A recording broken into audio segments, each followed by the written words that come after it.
देवियों और सज्जनों, स्वागत है आपका हमारे YouTube चैनल प्रश्न आपके उत्तर हमारे के इस शानदार वीडियो में। तो दोस्तों शुरू करते हैं बिना किसी देरी के।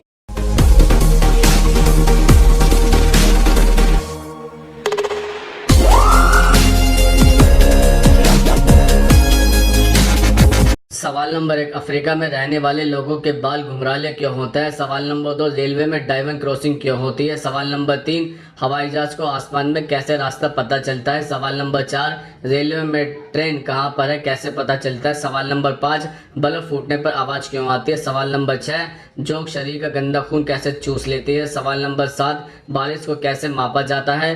और सवाल नंबर 8, इस्लाम में ऊँट का मूत्र पीना हलाल क्यों माना गया है। सवाल नंबर 1, अफ्रीका में रहने वाले लोगों के बाल घुंघराले क्यों होते हैं। दरअसल अफ्रीका में महिला के बाल घुंघराले होने के कारण वहाँ की जलवायु है। अफ्रीका महाद्वीप अधिकतर उष्णकटिबंधीय क्षेत्र में पड़ता है, तो वहाँ पर अधिक तापमान होने के कारण लोगों के बाल घुंघराले हो जाते हैं, जो अधिक गर्मी सोखने का कार्य भी करता है। साथ ही अफ्रीकन प्रजाति के आनुवंशिक लक्षण के कारण बाल पीढ़ी दर पीढ़ी घुंघराले होते जाता है। सवाल नंबर 2, रेलवे में डायमंड क्रॉसिंग क्यों होती है। दरअसल अप एंड डाउन ट्रैक की दोनों पटरियां किसी एक स्थान पर दो अन्य अप और डाउन ट्रैक को क्रॉस करती हैं। वहां प्लस का निशान बन जाता है, जिसे रेलवे की भाषा में डायमंड क्रॉसिंग कहा जाता है। यहां से ट्रेनों को निकलने में थोड़ी परेशानी जरूर होती है, लेकिन यह काम भी जरूरी होता है। हालांकि रेलवे अब इन्हें खत्म करता जा रहा है ताकि ट्रेनों को क्रॉसिंग पर न निकलना पड़े। इसी क्रम में कटनी की 100 साल पुरानी डायमंड क्रॉसिंग को हटाया जा रहा है।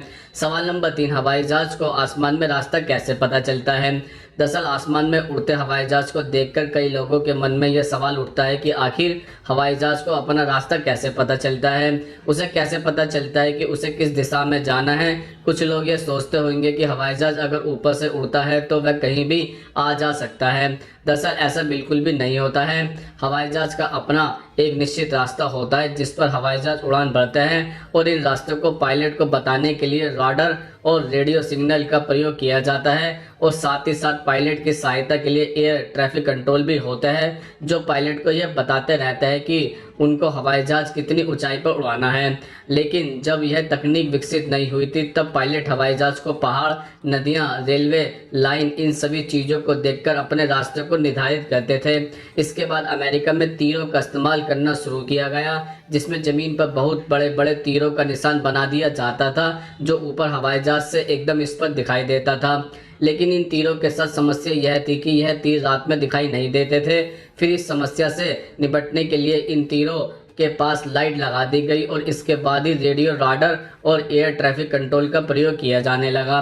दरअसल इन रास्तों को बनाने के लिए कुछ खास बातों का ध्यान रखा जाता है, और इन रास्तों का वैज्ञानिक आधार होता है। यहाँ पर इस बात का भी विशेष ध्यान रखा जाता है कि जहाँ पर रास्ता बनाया जा रहा है वहाँ पर जमीन की बनावट कैसी है।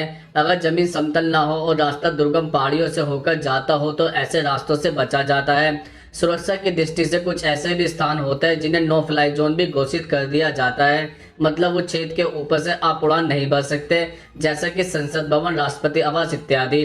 दरअसल हर एक देश की अपनी हवाई सीमा होती है जहां पर वह उड़ानों पर प्रतिबंध लगा सकता है। जैसे यदि भारत के किसी विमान को पाकिस्तान से होकर अफगानिस्तान तक जाना है और बीच में पाकिस्तान पड़ता है तो पाकिस्तान चाहे तो इस उड़ान पर रोक लगा सकता है। सवाल नंबर 4, रेलवे में ट्रेन कहाँ पर है, ये कैसे पता चलता है। दरअसल भारतीय रेलवे में ट्रेनों को कंट्रोल करने के लिए प्रत्येक डिवीजन में कंट्रोल ऑफिस होता है। कंट्रोल ऑफिस में 1 या 2 कंट्रोल बोर्ड होते हैं। वहाँ सेक्शन कंट्रोलर बैठते हैं।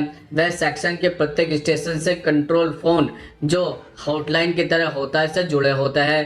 प्रत्येक स्टेशन का स्टेशन मास्टर कंट्रोल से अनुमति लेकर ही गाड़ी चलाता है। इस प्रकार सेक्शन कंट्रोलर को अपने सेक्शन की हर एक ट्रेन की स्थिति का पता होता है। स्टेशन मास्टर उसके स्टेशन से गुजरने वाली प्रत्येक ट्रेन का समय कंट्रोलर को फोन पर बताता है। कंट्रोलर उस समय को एक ग्राफ चार्ट पर अंकित करता जाता है। सवाल नंबर 5, बल्ब फूटने पर आवाज क्यों आती है। दरअसल आपने पुराने बल्ब को देखा होगा, उन्हें इनकैंडिसेंट बल्ब भी कहते हैं। इसमें आंशिक रूप से नाइट्रोजन मिश्रण ओजोन गैस होती है। इन बल्ब में नाइट्रोजन 20 से 30% और ओजोन 70 से 80% होती है। इसमें वातावरणीय दबाव की तुलना में 0.3% दबाव होता है, जो कि बहुत कम है। दरअसल जब हम इन बल्बों को फोड़ते हैं तो बाहर के वातावरण की हवा उस कम दबाव वाले स्थान को बनने के लिए बहुत तेजी से अंदर प्रवेश करती है और हवा के इसी तेजी से खाली जगह को भरने की प्रक्रिया में धमाके जैसी आवाज सुनाई देती है। सवाल नंबर 6, जोग शरीर का गंदा खून कैसे चूस लेती है? दरअसल जोग चिकित्सा है, इसको मेडिसिनल लीच थेरेपी कहा जाता है। इसमें इलाज खून चूसने वाली जोग से किया जाता है। यह मिस्र में इस्तेमाल की जाने वाली यूनानी विधि है, जहां रक्त चूसने वाली उपयोगी जोग की मदद तथा डॉक्टर की मदद से उपचार किया जाता है। थेरेपी की इस पद्धति में एक या एक से अधिक रक्त चूसने वाली उपयोगी जोग को दर्द वाले स्थान में डॉक्टर की देखरेख में छोड़ा जाता है, या जहां इसकी आवश्यकता होती है यह डॉक्टर चिकित्सक द्वारा तय किया जाता है। उपयोगी जोग खून पीता है और आप महसूस करेंगे कि दर्द गायब हो गया है। आपको लगेगा कि आपकी समस्या हल हो गई है और दर्द दूर हो गया है।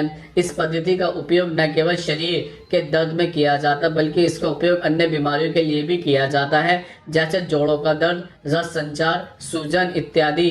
कृपया कुछ भी करने से पहले अपने चिकित्सक से निश्चित रूप से परामर्श करें। सवाल नंबर 7, बारिश को कैसे मापा जाता है? दरअसल किस स्थान पर कितनी बारिश हुई है इसे मापने के लिए एक यंत्र काम में लाया जाता है, जिसे वर्षामापी कहते हैं। इसे एक निश्चित समय में तथा निश्चित स्थान पर वर्षा में रखकर पानी के बरसने की मात्रा को माप लिया जाता है। वर्षामापी कई तरह का होता है।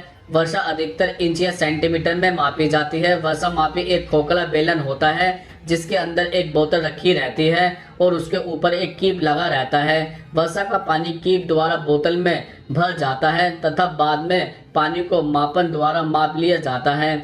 इस यंत्र को खुले स्थान में रखते हैं ताकि वर्षा के पानी के कीप पे गिरने में किसी भी प्रकार की रुकावट ना हो। सवाल नंबर 8, इस्लाम में ऊंट का मूत्र पीना हलाल क्यों माना गया है? दरअसल इस सवाल का जवाब हम इंटरनेट से प्राप्त जानकारी के आधार पर दे रहे हैं। इस जवाब में कितनी सच्चाई है इस बात की पुष्टि हम व्यक्तिगत तौर पर नहीं करते।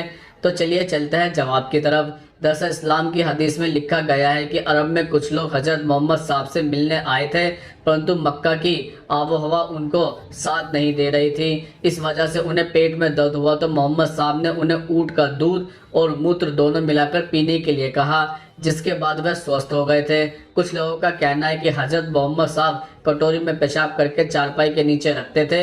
एक बार उनकी घर की नौकरानी ने उनके पेशाब को पानी समझकर पी लिया था। तब मोहम्मद साहब ने कहा, जाओ तुम्हारे पेट में कभी दर्द नहीं होगा। तो दोस्तों इस वाले जवाब में कितनी सच्चाई है इस बात की पुष्टि हम नहीं करते हैं। अगर ये वीडियो आपको पसंद आई है तो इसको लाइक करें, कमेंट्स करें, ज़्यादा से ज़्यादा शेयर करें और हमारे चैनल को सब्सक्राइब जरूर करें। नमस्कार दोस्तों।